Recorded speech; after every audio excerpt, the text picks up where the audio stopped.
आज हम एक ऐसी महागाथा की शुरुआत करने जा रहे हैं जिसकी गूंज सदियों से हमारे दिलों में है। ये कहानी है धर्म की, नियति की और उस दिव्यता की जहां से एक महाकाव्य ने जन्म लिया। लेकिन सोचिए, एक ऐसा राजा जिसके पास दुनिया की हर दौलत हो, हर सुख हो, आखिर उसके मन में ऐसी कौन सी इच्छा होगी जो अधूरी रह गई हो? क्या हो सकता है वो? तो चलिए चलते हैं इस कहानी के दिल में, सोने की नगरी अयोध्या। ये सूर्यवंश के महान राजाओं की धरती थी। एक ऐसी नगरी जिसकी सुंदरता और समृद्धि के चर्चे दूर दूर तक थे। वाकई एक बेमिसाल जगह। पर अयोध्या की असली शान उसके सोने चांदी में नहीं, बल्कि उसके आदर्शों में थी। कहते हैं वहां किसी राजा का नहीं, बल्कि खुद धर्म का शासन चलता था। हर फैसला, हर काम न्याय की कसौटी पर खरा उतरता था।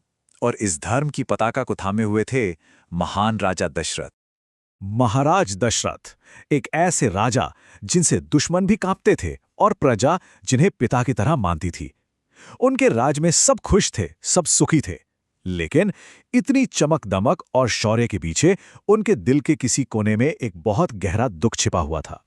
वो एक महान राजा थे, पर पिता नहीं थे। उनका आंगन सूना था और उनके सिंहासन का कोई उत्तराधिकारी नहीं था। यही एक चिंता थी जो उन्हें अंदर ही अंदर खाए जा रही थी।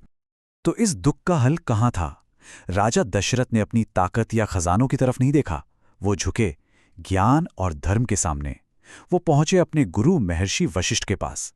वो जानते थे कि असली रास्ता शस्त्र नहीं, शास्त्र ही दिखा सकता है। और महर्षि वशिष्ठ के मार्गदर्शन से उम्मीद की एक रोशनी दिखी। उन्होंने राजा को पुत्र कामेष्ठी यज्ञ करने की सलाह दी।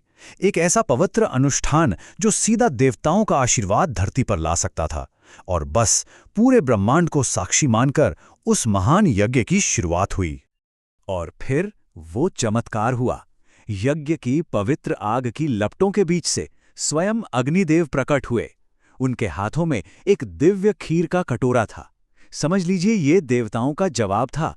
राजा की प्रार्थना सुन ली गई थी। उस दिव्य खीर को महाराज दशरथ ने पूरे आदर के साथ अपनी तीनों रानियों कौशल्या, कैकेयी और सुमित्रा में बांट दिया। ये सिर्फ एक प्रसाद नहीं था, ये अयोध्या के आने वाले कल का बीज था। और फिर वो दिन आया जब अयोध्या का सन्नाटा खुशियों के शोर में बदल गया। रानी कौशल्या ने ज्येष्ठ पुत्र राम को जन्म दिया, जिनके चेहरे के तेज से मानो पूरी दुनिया रोशन हो गई। रानी कैकेयी ने भरत को और रानी सुमित्रा ने लक्ष्मण और शत्रुघ्न, दो जुड़वा पुत्रों को जन्म दिया। अयोध्या को सिर्फ वारिस नहीं, बल्कि 4 दिव्य अवतार मिले थे। राजकुमार जैसे जैसे बड़े हुए, उनकी असली पहचान राजमहल से नहीं, बल्कि उनके गुणों से बनी। उन्होंने दुनिया को दिखाया कि महानता जन्म से नहीं, बल्कि कर्मों और चरित्र से आती है।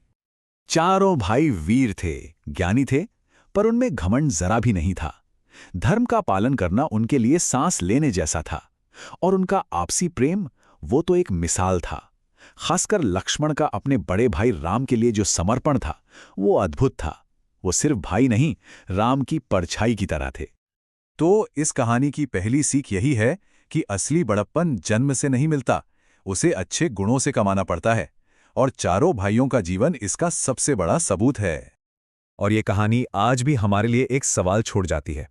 सोचिए, आज के जमाने में वो कौन से गुण हैं जो किसी इंसान को सच में महान बनाते हैं?